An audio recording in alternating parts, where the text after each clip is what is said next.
ഇന്ന് രാവിലെ ഞങ്ങൾ ചായ കുടിച്ചിരിക്കുകയാണ് കേട്ടോ. അപ്പോൾ എന്തോ ഒരു വലിയ സൗണ്ട് കേട്ടു പെട്ടെന്ന്.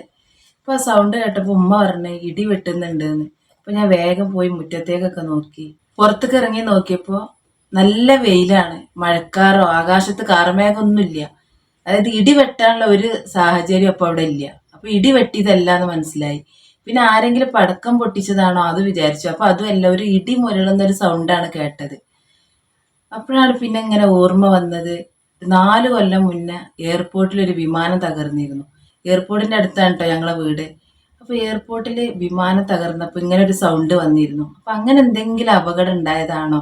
ഞാൻ ചുറ്റുഭാഗത്ത് എല്ലായിടത്തും ഇങ്ങനെ നോക്കി, അയൽക്കാരെ വീട്ടിലും എല്ലായിടത്തും നോക്കി. അപ്പോഴൊന്നും മനസ്സിലായില്ല. പക്ഷെ എന്തോ ഒരു അപകടം സംഭവിച്ചേക്കണെന്ന് ഇങ്ങനെ മനസ്സിലായി. ഒരു ആശങ്ക ഉണ്ടായിരുന്നു.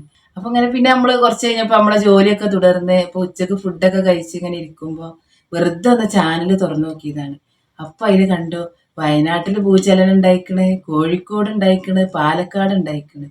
അപ്പോഴാണ് ഓർത്തത് ഞാന് രാവിലെ കേട്ട സൗണ്ട് നമ്മളെ വീട്ടിലെല്ലാരും കേട്ടുട്ടോ, ഞാൻ മാത്രല്ല. ഞങ്ങള് ചായ കുടിച്ചുകൊണ്ടിരിക്കുകയായിരുന്നു. അപ്പൊ എല്ലാരും കേട്ടു. അപ്പൊ ഇവിടെ മലപ്പുറത്ത് കൊണ്ടോട്ടിയും ഭൂചലനം ഉണ്ടായിക്കണ്. ഇപ്പൊ നിങ്ങളെ നാട്ടിൽ ആരെങ്കിലും ഈ സൗണ്ട് ആരെങ്കിലും കേട്ടക്കണെങ്കിൽ ഒന്ന് കമന്റ് ചെയ്യട്ടോ. അപ്പൊ നമുക്ക് അറിയാൻ കഴിയല്ലോ എവിടെയൊക്കെ ഉണ്ടായത് എന്ന്. പിന്നെ എന്തൊക്കെ സംഭവങ്ങളാണ് നടക്കാൻ പോണെന്ന് നമുക്ക് ഒരിക്കലും പറയാൻ പറ്റൂല, എന്തൊക്കെ സംഭവിക്കാന്ന്. അപ്പൊ എല്ലാവരും പ്രാർത്ഥിക്കുക.